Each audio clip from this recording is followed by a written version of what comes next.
This is Narendra Reddy, your fisheries lecturer, working at Government Junior College, Jagityal, Telangana State. Now we are going to discuss fisheries course, vocational course, paper 2, aquaculture, unit 3, polyculture, part 1, introduction to polyculture. Okay, let us discuss about the introduction of polyculture. Okay, polyculture యొక్క introduction చూద్దాం. Introduction to polyculture. Polyculture is the practice of culture more than one species of aquatic organism in the same pond. అంటే aquaculture అంటే ఒక చెరువులో ఒకటి కంటే ఎక్కువ చేప జాతులను పెంచడాన్ని ఏమంటారు? పాలికల్చర్ అంటారు. దాన్నే మనం కాంపోజిట్ ఫిష్ కల్చర్, తెలుగులో బహుళ జాతి చేపల పెంపకం అంటారు. అంటే ఒకటి కంటే ఎక్కువ చేప జాతులను ఒక చెరువులో పెంచడాన్ని పాలికల్చర్ అంటారు. Next, the motivating principles is that fish production in pond may be maximized by raising a combination of species having different food habits. ఇక్కడ ఏంటంటే డిఫరెంట్ టైప్స్ ఆఫ్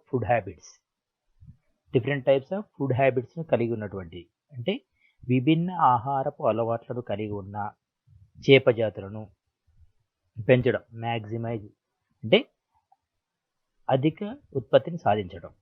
ఎట్లా? విభిన్న ఆహారపు అలవాట్లు ఉన్న వాటితోటి మనం అధిక ఉత్పత్తులను సాధించడం అన్నట్టు ఈ యొక్క కల్చర్ యొక్క పాలికల్చర్ యొక్క ఉద్దేశం. The mixture of fish gives better utilization of availability natural food produced in a pond. దీనివల్ల ఏంటంటే న్యాచురల్ అంటే సహజ సిద్ధమైనటువంటి ఆహారం గరిష్టంగా ఉపయోగపడుతుంది. ఒక కుంటలో కానీ చెరువులో కానీ సహజసిద్ధమైన ఆహారాన్ని గరిష్టంగా వినియోగించడానికి ఉపయోగపడుతుంది అన్నమాట. Next, the practice has spread throughout south east Asia and into other part of the world. అంటే ఈ విధానం అనేది ఆగ్నేయాసియా గడ్డలాడు, చైనా కానీ భారతదేశం కానీ ఇట్లాంటి వాటి కాకుండా ప్రపంచంలోని ఇతర ప్రాంతాల్లో కూడా విస్తరించిపోయింది అనమాట. ఆ కల్చర్ సిస్టమ్ సంబంధించినటువంటి స్ట్రక్చర్ మనం అక్కడ చూస్తున్నాం. ఒక పాండ్, ఒక కొలంలో ఆ చేపలు అంటే డిఫరెంట్ లైక్ ఏంటంటే ఒక్కొక్కటి ఒక్కొక్క వేరే స్టేజ్లో అది నివసిస్తూ ఉందన్నమాట. ఇక్కడ మనం ఫిగర్లో కనబడుతున్నాం. Next, objectives of polyculture. Objectives అంటే దాని యొక్క లక్ష్యాలు అనమాట. To obtain maximum yield of the fish, maximum yield or fish production అంటే గరిష్ట దిగుబడి లేదా చేపల ఉత్పత్తిని పొందడం. To utilise all the available niches అంటే అందుబాటులో ఉన్నటువంటి అన్ని నీటి ఆవరణ వ్యవస్థలను, జీవకారకాలను సమృద్ధిగా వినియోగించుకోవడం. ఓకేనా? The fishes cultured should not case any ecological disbalance. ఈ కల్చర్ సిస్టమ్ వలన పర్యావరణం యొక్క సమతుల్యతను కాపాడడం జరుగుతూ ఉంటుంది. అంటే ఒక్కొక్క లేయర్లో ఒక్కొక్క రకమైనటువంటి చేప ఉంటుంది కాబట్టి మనకు అక్కడ పర్యావరణం అనేది దెబ్బతినకుండా ఉంటుంది. అంటే ఒకదాని మీద ఒకటి దాడి చేసుకోకుండా, ఒకదానితో ఒకటి కొట్టుకోకుండా ఉండకుండా అది మంచిగా ఎక్కడిదక్కడ ఏ లేయర్లో బతికేది ఆ లేయర్లో, అప్పులో బతికేది అప్పు, మిడిల్లో బతికే మిడిల్, అడుగు భాగంలో బతికేది అడుగు భాగంలో జీవిస్తాయి ఉంటాయి అన్నమాట. Okay, the fish species culture should not have any serious competition between them, but each species may have a beneficial influence or growth and producing of the others. అంటే ఈ కల్చర్ యొక్క చేపజాతుల మధ్య తీవ్రమైన పోటీ లేకుండా, కాంపిటీషన్ సీరియస్ కాంపిటీషన్ ఉండదు, అంటే తీవ్రమైనటువంటి పోటీ ఉండదు. తర్వాత ప్రతి జాతి పెరుగుదల ఉత్పత్తిపై ప్రయోజనకరమైన ప్రభావాన్ని కలిగి ఉంటుందన్నమాట. అంటే హైలీ బెనిఫిషియల్ ఉండేటటువంటిది మనకి పాలికల్చర్లో అదే కాంపోజిట్ ఫిష్ కల్చర్ కూడా అంటారు. పౌల జాతి ఒక 2 లేదా ఎక్కువ కన్నా ఇది చూసినట్టయితే మనకు అక్కడ ఆ పాలికల్చర్ సంబంధించినటువంటి వాళ్ళు వేస్తున్నటువంటి విధానము పైన ఉండే డ్రాగ్ నెట్ వేయడం కనబడుతూ ఉంటుంది. అక్కడ మనం ఆ పిక్చర్లో చూసినట్టయితే మనకు కనిపిస్తూ ఉంటుంది. Okay, next pond ecosystem. Pond అంటే కొలను, ఎకోసిస్టమ్ మీన్స్ ఆవరణ వ్యవస్థ. ఆవరణ వ్యవస్థలు అంటే ఆవరణ వ్యవస్థలో అన్ని రకాల జీవకారకాలు వస్తాయి, జీవకారకాలు వస్తాయి, అన్ని రకాలుగా కారకాలు మనకు కనిపిస్తూ ఉంటుంది. దీనిలో fish pond is a complex ecosystem. ఇది సంక్లిష్ట ఆవరణ వ్యవస్థగా చెప్పుకుంటారు. దీనిలో 3 types ఆఫ్ వేరియేషన్స్ అనేది మనకు కనబడుతూ ఉంటుంది. అందులో చూసినట్లయితే ఒకటి ఎపిలిమ్నియాన్, సెకండ్ వన్ థర్మోక్లైన్, థర్డ్ హైపోలిమ్నియాన్. ఈ 3 రకాలైనటువంటి ఆవరణ వ్యవస్థలు మనకు ఒక పాండ్ ఎకోసిస్టంలో మనకు కనిపిస్తూ ఉంటుంది. ఓకే, ఎపిలిమ్నియాన్ అంటే పైన ఉపరితలంగా ఉండేటటువంటిది, థర్మోక్లైన్ అంటే మిడిల్ స్థాయిలో ఉండేటటువంటిది, తర్వాత హైపోలిమ్నియాన్ అంటే మధ్య కింది భాగంలో ఉండేటటువంటిది. చూసినట్టయితే ఒకసారి మనం డిస్కస్ చేద్దాం. It inhabits phytoplanktons and zooplanktons on its surface. అంటే ఫైటోప్లాంక్టన్ జంతు ప్లావకాలు, వృక్ష ప్లావకాలు నివసించేటటువంటి నీటి ఉపరితల భాగాన్ని ఏమంటారు? ఎపిలిమ్నియాన్. ఓకేనా, ఎపిలిమ్నియాన్ అంటారు. Various types of organisms and the carcass of the died in the column water.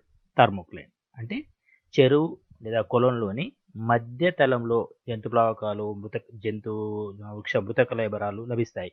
ఈ భాగాన్ని మనం ఏమన్నంటే థర్మోక్లైన్ స్థరము అంటాము. Okay, next third one detritus and decaying organic materials in this bottom water.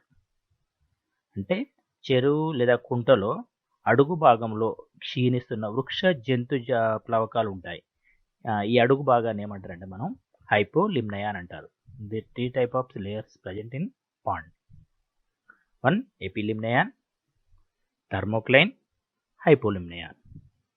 Okay, maximum exploitation of this food and aquatic resources available in such a pond through by introduction of select varieties of compatible fish having different feeding habits to achieve high productivity is called as polyculture.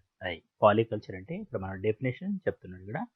అంటే ఒకే కొలంలో maximum ఎక్కువగా 1 లేదా 2 లేదా అంతకంటే ఎక్కువ varieties జీవులను అంటే ఆ యొక్క సెలెక్ట్ చేసేటట్టు వెరైటీ కాంపిటేబుల్ అంటే పోటీతత్వం లేనటువంటి జీవులను పెంచి వాటికి ఫీడింగ్ అండ్ మంచి ఆహారపు అలవాటుని ఇస్తూ హైలీ ప్రొడక్షన్ అంటే అధిక ఉత్పత్తిని సాధించడం అనేది మనం దాన్ని ఏమని చెప్పుకుంటారంటే అది పాలికల్చర్గా చెప్పుకోవడం జరుగుతూ ఉంది. ఓకేనా, అర్థమవుతుందా? నెక్స్ట్ ఒకసారి see the diagram. Pond ecosystem సంబంధించినటువంటిది ఇంతలో మనం చెప్పాం. ఇది ఒక పాండ్ అనుకుంటే పైన ఉండేటటువంటి లేయర్ ఎపిలిమ్నియాన్ లేయర్. ఎపిలిమ్నియాన్ అంటే అప్పర్ అంటే పై భాగంలో ఉండేటటువంటి లేయర్ను మనం ఎపిలిమ్నియాన్ లేయర్ అంటారు. ఓకే, మిడిల్ భాగం అంటే సూర్యరశ్మి పడేంతగా కూడా పడిన తర్వాత ఉండేటటువంటి మండలాన్ని మనం థర్మోక్లైన్ మండలము లేదా ఎపిలిమ్నియాన్ హైపోలిమ్నియాన్ మధ్య గల మండలాన్ని మనం థర్మోక్లైన్ మండలం అంటారు. అది మిడిల్ లేయర్ అనమాట. నెక్స్ట్ లాస్ట్ వన్ హైపోలిమ్నియాన్ అంటే బాటంలో అంటే చనిపోయినటువంటి వృక్ష జంతు కళేబరాలన్నీ కూడా బురద రూపంలో ఉంటుంది కదా, అది హైపోలిమ్నియాన్ లేయర్ అంటే బాటం అడుగు. ఎప్పుడైనా చెరువులను పుట్టుక తీసినప్పుడు లాస్ట్ కనబడుతుంది వండ ఊపడుతూ ఉంటుంది కదా, అది హైపోలిమ్నియాన్ లేయర్ అని అంటారు, బాటం లేయర్. అది ఇక్కడ మనం చూసినట్లయితే 3 రకాల లేయర్స్ని విత్ ఫిగర్స్ తోటి మనకు ఇవ్వడం జరుగుతుంది. అంటే సూర్యరశ్మి పడి ఒడ్డుకు దగ్గరగా ఉండేటువంటి మండలాన్ని వేలాంచెల మండలం, ఎపిలిమ్నియాన్ మండలం అని ఉంటారు, పై భాగంలో ఉండేటుంది. మిడిల్లో ఉండేటటువంటి థర్మోక్లైన్, అడుగువాలు ఉండేది హైపోలిమ్నియాన్. ఓకే, ఇక్కడ చూసినట్లయితే మన కింద ఉన్నటువంటి ఫిగర్లో కూడా ఇంకా డీటెయిల్స్గా మనకు సర్ఫేస్ ఫీడర్స్ ఎపిలిమ్నియాన్స్ సర్ఫేస్ ఫీడర్ అంటే పైన జీవించేటటువంటి జీవరాశులు ఉండేటటువంటి అంతా కూడా సర్ఫేస్ ఫీడర్స్ ఉండేటువంటి అప్పర్లో ఉండేటువంటి ఎపిలిమ్నియాన్. తర్వాత కోలం ఫీడర్స్ అంటే మిడిల్ లేయర్లో ఉండేటువంటి థర్మోక్లైన్స్, మెటాలిమ్నియా అని కూడా అంటారు థర్మోక్లైన్. లాస్ట్ వన్ హైపోలిమ్నియా అనేది బాటమ్ ఫీడర్స్. బాటమ్ లేయర్స్ ఉండేటటువంటిది. మనం ఫిగర్ రూపంలో మనం చూస్తే ఇంకా ఈజీగా మనం అండర్స్టాండ్ కావడానికి అవకాశం అనేది ఉంటుంది. ఓకేనా? ఓకే, ఇక అడ్వాంటేజ్ ఆఫ్ పాలికల్చర్.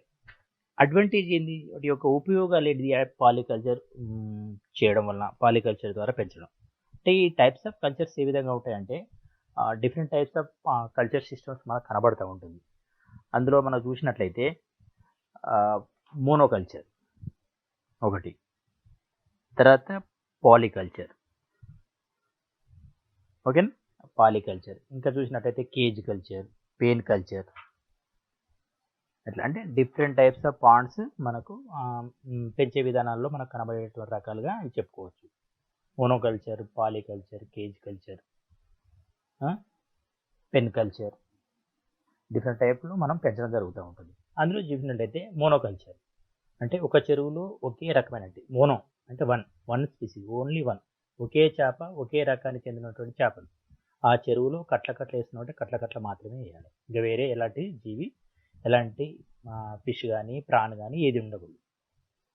అదే ఇప్పుడు మనం చెప్పుకునేటువంటి టాపిక్లో పాలీ, 2 లేదా అంతకంటే ఎక్కువ, అంటే కట్ల వేస్తాం, లేవియో వేస్తాం, సిరినస్ కార్పి వేస్తాం, సిరినస్ ముగర్, ఇలా డిఫరెంట్ టైప్స్, లేదా చేపలు కానీ రొయ్యలు కానీ వివిధ రకాలుగా వేస్తూ కూడా పెంచవచ్చు. ఎందుకంటే అవి ఆహార రీత్యా కొట్టుకోకూడదు, ప్లేస్ రీత్యా కొట్టుకోకూడదు, అది అక్కడే నివసించేటటువంటి నివాస స్థలం, అది ఎక్కడైతే జీవిస్తూ ఉంటుందో దాని మ్యాక్సిమం ఎక్కడైతే ఉంటుందో దాన్ని బేస్ చేసుకొని మనం ఇక్కడ చేపల పెంపకం అనేది చేపట్టాలి. ఓకేనా? ఇందులో పాలికల్చర్లో మన అడ్వాంటేజ్, ఒక ఉపయోగాలను చూసినట్లయితే maximum utilization of the resource available.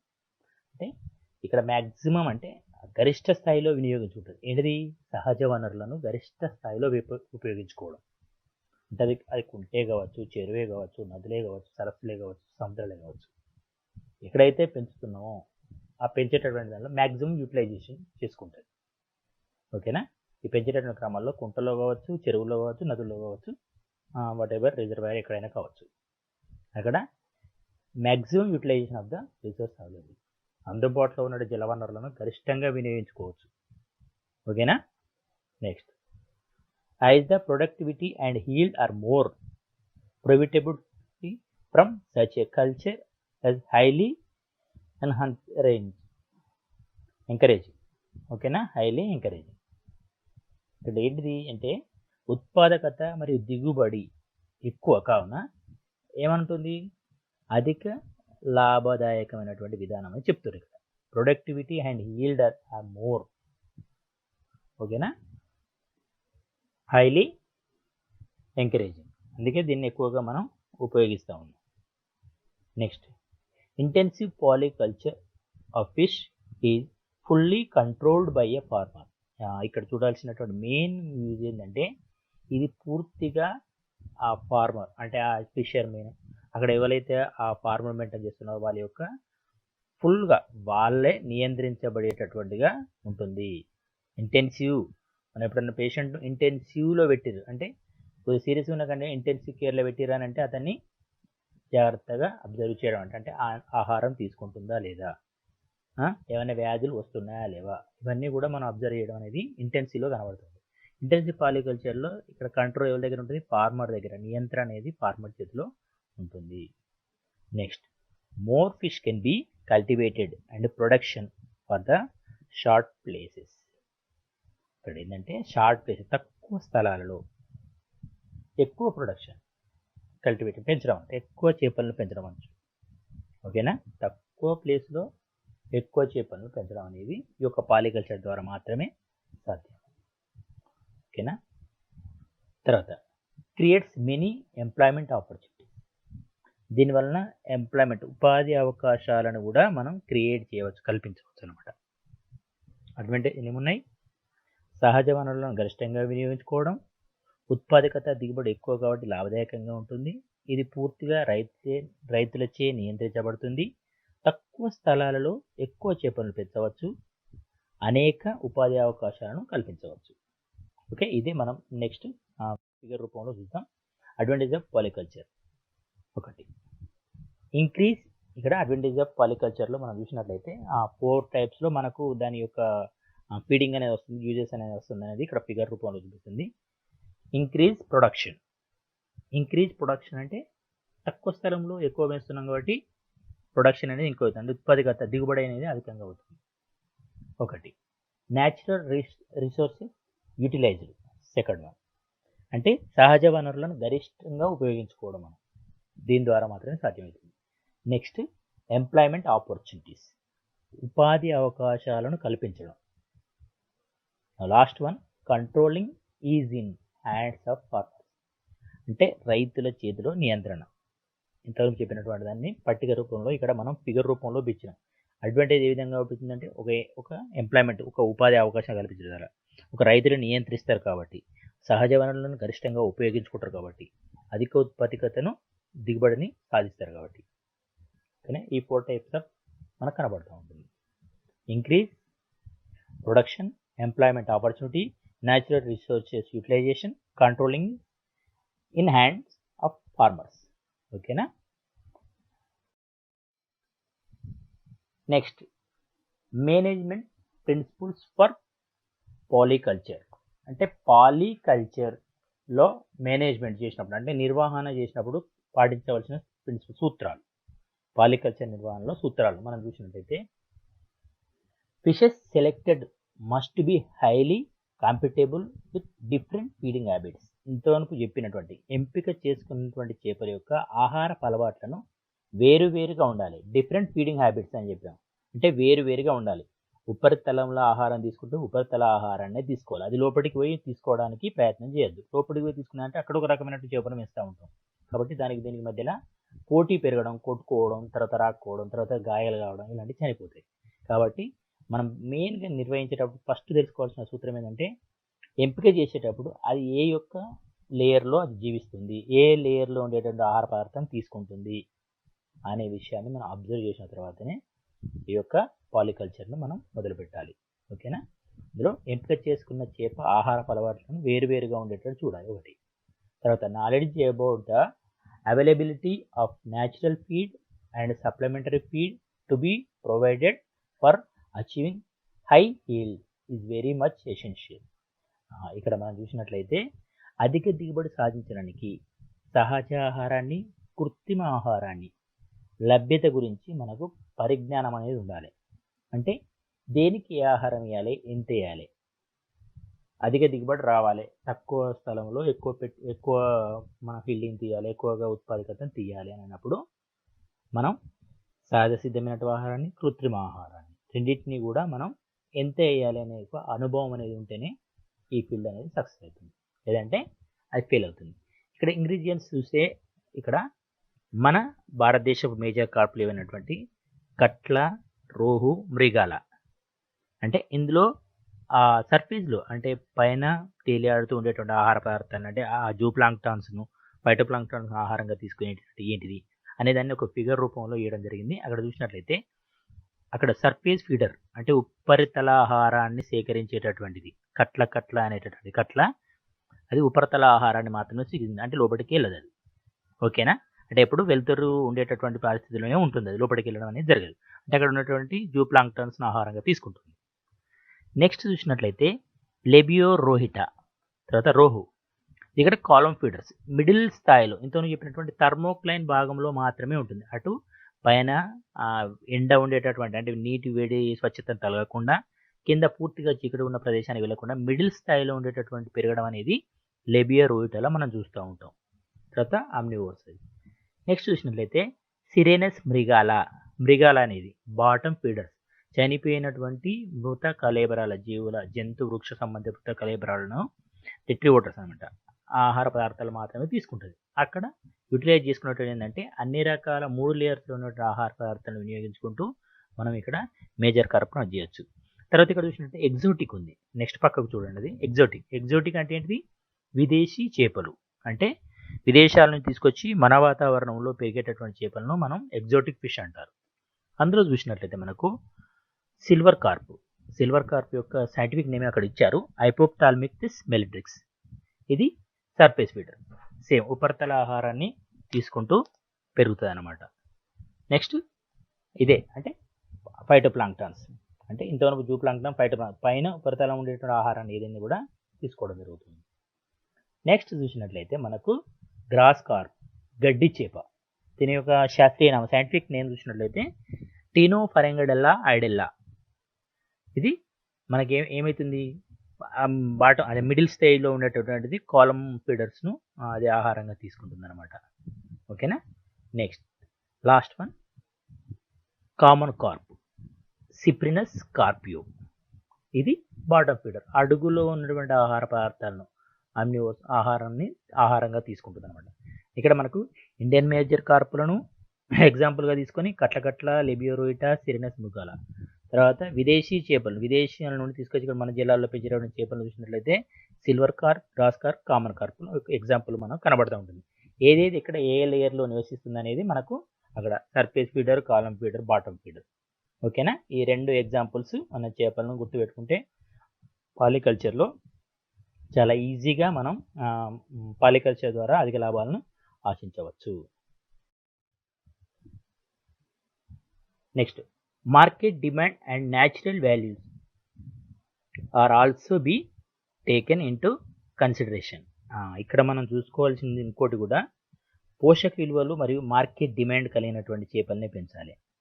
మామూలుగా ఏ చేపలు వాడితే ఆ చేపలు ఈజీగా పెరుగుతున్నాయి కదా అని చెప్పేసి పెంచితే అది మనకు ఎవరు కొనరు. కాబట్టి మార్కెటింగ్ డిమాండ్ ఉన్నటువంటి మార్కెట్లో ఏదైతే అమ్ముడుపోతుందో వాటిని మనం లోకాలిటీకి తగ్గట్టుగా పెంచుకోవాలి. తర్వాత పోషక విలువలు అధికంగా ఉండేవి, న్యూట్రిషనల్ వాల్యూస్ అనేవి ఎక్కువగా ఉన్నటువంటి చేపలు మాత్రమే పెంచాలి. ఇవన్నీ మనం పెంచేటటువంటి పద్ధతుల్లో ఎంచుకునేటటువంటి నిర్వహణ సూత్రాలు అన్నమాట. Next tolerance with the other living and non living organisms of the pond by the fish to be selected for the polyculture should never be overlooked. ఇక్కడ ఏంటంటే పాలికల్చర్లో ఎంపిక చేయవలసిన చేపల ద్వారా చెరువుల్లో జీవ నిర్జీవ కారకాలకు ఎటువంటి నష్టం లేకుండా చూడాలి. ఇక్కడ living and non living organisms అంటే జీవ నిర్జీవ కారకాలకు ఎలాంటి హాని లేకుండా చూసినట్లయితే మనం ఆ పాలికల్చర్ ద్వారా లాభాలను అనేది ఆశించడం జరుగుతుంది. ఓకేనా. Next selected fish should be able to live at different depths of the pond beside the variation in their feeding habits. ఎంతో చెప్పినటువంటిదే, చేపల ఆహార అలవాట్లు వేరువేరుగా ఉండేటటువంటి వేరువేరు ఆవాసాల్లో నివసించేటటువంటి వాటిని ఎన్నుకోవాలి. ఓకేనా. డిఫరెంట్ డెప్స్ అంటే వేరువేరు స్థాయిలో ఆవాసాలు అనమాట. ఓకేనా. అట్లా అంటే నివసించేటటువంటి అంటే ప్రదేశాలు, ఆహారపు అలవాట్లు రెండు కూడా డిఫరెంట్గా ఉండేటట్టు చూసుకోవాలి. ఓకేనా. Next this prevent competition among the organisms inhabiting the same ecological niche. ఈ విధమైన ఒకే జీవావరణలో నివసించే జీవుల మధ్య పోటీని నివారిస్తుంది. అంటే దీనికి పోటీ అనేది ఉండదు, ఒకదానికి పోటీ అనేది లేకుండా జీవించడానికి, ఒక జీవావరణను జీవించడానికి, ఒక జీవావరణ వ్యవస్థను జీవించడానికి అవకాశం అనేది ఉంటుంది. కాబట్టి ఇక్కడ కొట్లాటలు కానీ ఇట్లాంటివి కానీ ఒక టచ్ కాదు కాబట్టి అది ప్రశాంతమైన వాతావరణంలో అవి ఉంటున్నాయి అన్నమాట. ఓకేనా. అది ఏ ఆహారం వేసినా కూడా, కృత్రిమంగా ఆహారాన్ని అందించినా కూడా అది ఎక్కడ తేలియాడేటువంటి ఆహారాన్ని అది తీసుకోవడం జరుగుతుంటుంది. తర్వాత కొంచెం తేలియాడేటువంటి మిడిల్ లేయర్ తీసుకుంటుంది. అడుగు భాగంలో ఏదైతే తేలిపోతుందో దాన్ని అడుగు భాగంలో ఉండేటువంటి ఫిష్ తీసుకుంటుంది. కాబట్టి పోటీ అనేది లేకుండా ఉంటుంది, జీవుల మధ్య అనేది పోటీని నిరోధిస్తుంది అనమాట.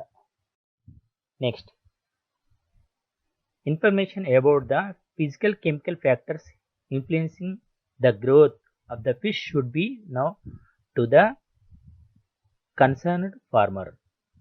ఇక్కడ ఏంటంటే చేపల పెరుగుదల ప్రభావం చేసే నీటి ఫిజికల్ కెమికల్ అంటే భౌతిక రసాయనిక కారకాల గురించి రైతుకు విషయ పరిజ్ఞానం అనేది తెలిసి ఉంటుంది. కాబట్టి ఈజీగా వాటిని ఐడెంటిఫై చేస్తాడు, ఏమవుతుంది ఏదవుతుంది అనేది వెంటనే ఫార్మర్కు తెలిసింది. అంటే ఇన్ఫర్మేషన్ మొత్తం అతని దగ్గర ఉంటుంది.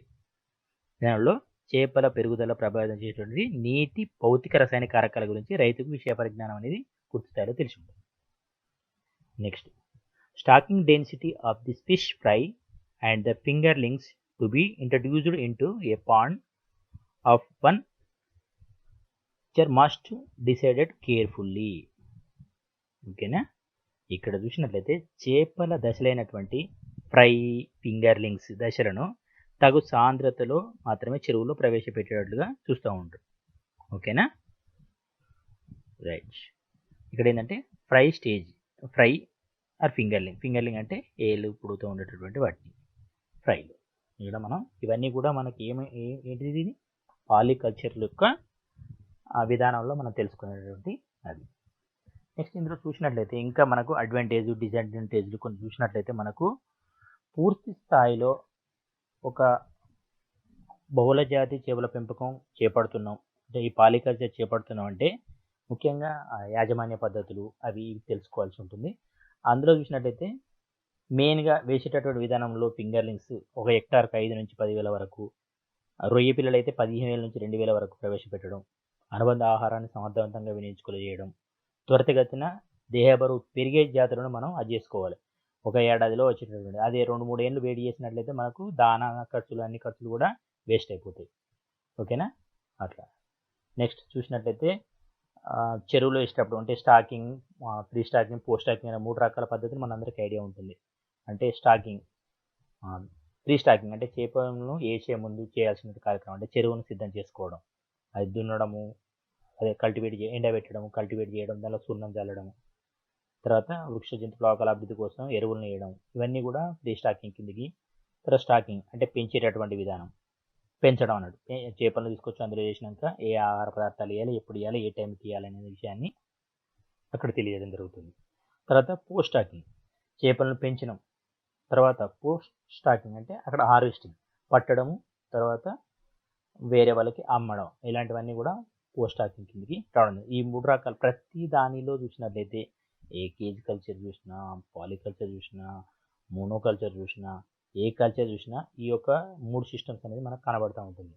అంటే చేపలను వేసే ముందు ఏం చర్యలు చేయాలి, వేసిన తర్వాత ఏం చేయాలి, వేసుడు అయిపోయింది పట్టిన తర్వాత ఏం చేయాలి అనేదాన్ని మనం ఎప్పుడైనా ఈ 3 రకాల సిస్టమ్స్ తెలుసుకుంటే ఈ చేపలను పెంచడం అనేది చాలా ఈజీ అయినటువంటి process.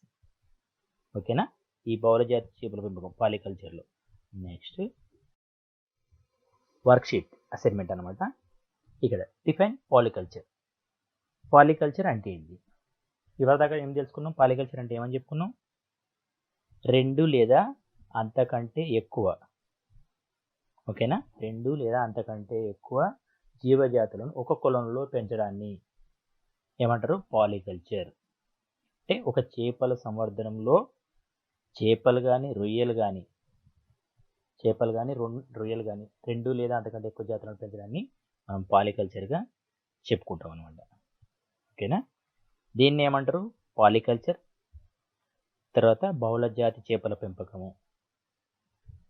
Next second one, right any 2 surface feeders.